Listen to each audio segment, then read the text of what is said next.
In this video, I'd like to convey to you the main intuitions behind how regularization works, and we'll also write down the cost function that we'll use when we're using regularization. With the hand-drawn examples that we'll have on these slides, I think I'll be able to convey part of the intuition, but an even better way to see for yourself how regularization works is if you implement it and sort of see it work for yourself. And if you do the programming exercises after this, you get a chance to sort of see regularization in action for yourself. So here's the intuition. In the previous video, we saw that if we were to fit a quadratic function to this data, it gives us a pretty good fit to the data. Whereas if we were to fit an overly high order degree polynomial, we end up with a curve that may fit the training set very well, but really not overfit the data poorly and not generalize well. Consider the following. Suppose we were to penalize and make the parameters theta 3 and theta 4 really small. Here's what I mean. Here's our optimization objective, or here's an optimization problem where we minimize our usual squared error cost function. Let's say I take this objective and I modify it and add to it plus 1000 theta 3 squared plus 1000 theta 4 squared. 1000 I'm just writing down as some huge number. Now, if we were to minimize this function, well, the only way to make this new cost function small is if theta 3 and theta 4 are small, right? Because otherwise, if you have 1000 times theta 3, this new cost function is going to be big. So when we minimize this new function, we're going to end up with theta 3 close to 0 and theta 4 close to 0. And that's as if we're getting rid of these two terms over there. And if we do that, well then, if theta 3 and theta 4 are close to 0, then we're basically left with a quadratic function. And so we'll end up with a fit to the data that's, a quadratic function plus maybe tiny contributions from small terms, theta 3, theta 4, that are maybe very close to 0. Well, maybe. And so we end up with essentially a quadratic function, which is good because it's a much better hypothesis. In this particular example, we looked at the effect of penalizing two of the parameter values being large.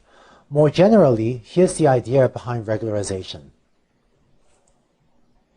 The idea is that if we have small values for the parameters, then having small values for the parameters will usually correspond to having a simpler hypothesis. So for our last example, we penalized just theta 3 and theta 4, and when both of these were close to 0, we wound up with a much simpler hypothesis that was essentially a quadratic function. But more broadly, if we penalize all the parameters, usually that we can think of that as trying to give us a simpler hypothesis as well, because when these parameters are close to 0, in this example, that gave us a quadratic function. But more generally, it's possible to show that having smaller values of the parameters corresponds to usually smoother functions as well that are simpler, and which are therefore also less prone to overfitting. I realized that the reasoning for why having all the parameters be small, why that corresponds to a simpler hypothesis, I realized that reasoning may not be entirely clear to you right now, and it is kind of hard to explain unless you implement it yourself and see it for yourself. But I hope that the example of having theta 3 and theta 4 be small and how that gave us a simpler hypothesis, I hope that helps explain why, at least give some intuition as to why this might be true. Let's look at a specific example. For housing price prediction, we may have our 100 features that we talked about, where maybe x1 is the size, x2 is the number of bedrooms, x3 is the number of floors, and so on, and we may have 100 features. And unlike the polynomial example, we don't know, right? We don't know that theta 3, theta 4 are the high order polynomial terms. So if we have just if we have just a set of 100 features, it's hard to pick in advance which are the ones that are less likely to be relevant. So we have, 100 or 101 parameters, and we don't know which ones to pick, we don't know which parameters to pick to try to shrink. So in regularization, what we're going to do is take our cost function. Here's my cost function for linear regression.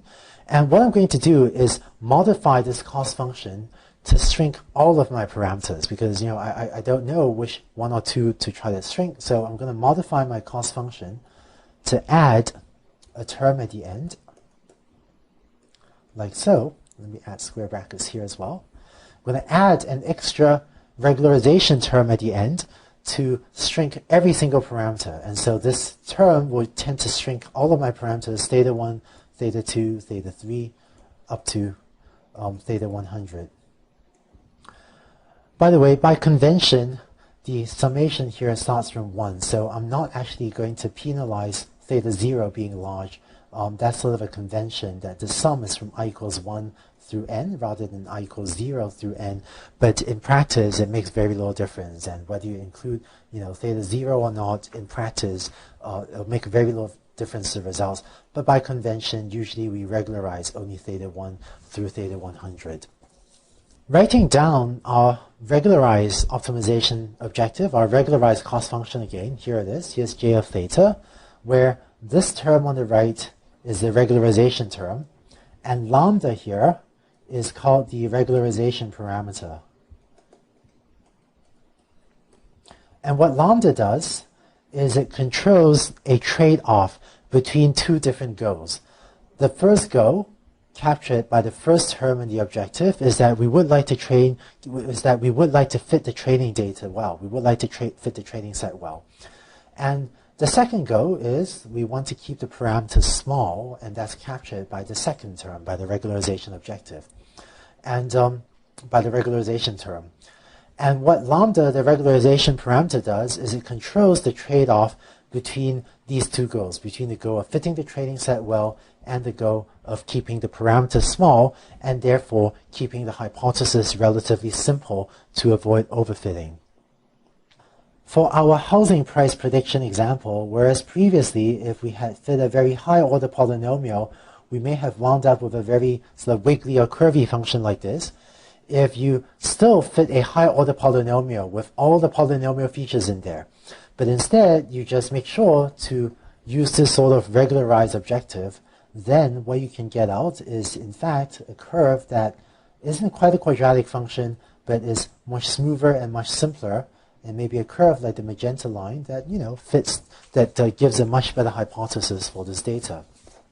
Once again, I realize it can be a bit difficult to see why shrinking the parameters can have this effect, but if you implement this algorithm yourself with regularization, you will be able to see this effect firsthand. In regularized linear regression, if the regularization parameter lambda is said to be very large, then what will happen is we will end up penalizing the parameters theta 1, theta 2, theta 3, theta 4 very highly. That is, if our hypothesis is this one down at the bottom.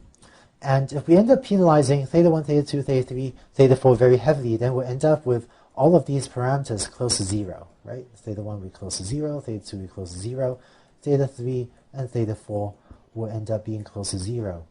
And if we do that, it's as if we're getting rid of these terms in our hypothesis, so that we're just left with a hypothesis that looks like that. It says that, well, housing prices are equal to theta 0, and that is akin to fitting a flat horizontal straight line to the data. And this is an example of underfitting. And in particular, this hypothesis, this straight line, it just fails to fit the training set well. It's just a flat straight line. It doesn't go, it doesn't go anywhere near most of our training examples. And another way of saying this is that this hypothesis has too strong a preconception or too high a bias that housing prices are just equal to theta 0. And despite the clear data to the contrary, it chooses to fit this sort of flat line, just a flat horizontal line. I didn't draw that very well. Fits just a horizontal flat line to the data. So for regularization to work well, some care should be taken to choose a good choice for the regularization parameter lambda as well. And when we talk about model selection later in this course, we'll talk about a variety of ways for automatically choosing the regularization parameter lambda as well. So that's the idea behind regularization and the cost function we'll use in order to use regularization. In the next two videos, let's take these ideas and apply them to linear regression and to logistic regression so that we can then get them to avoid overfitting problems.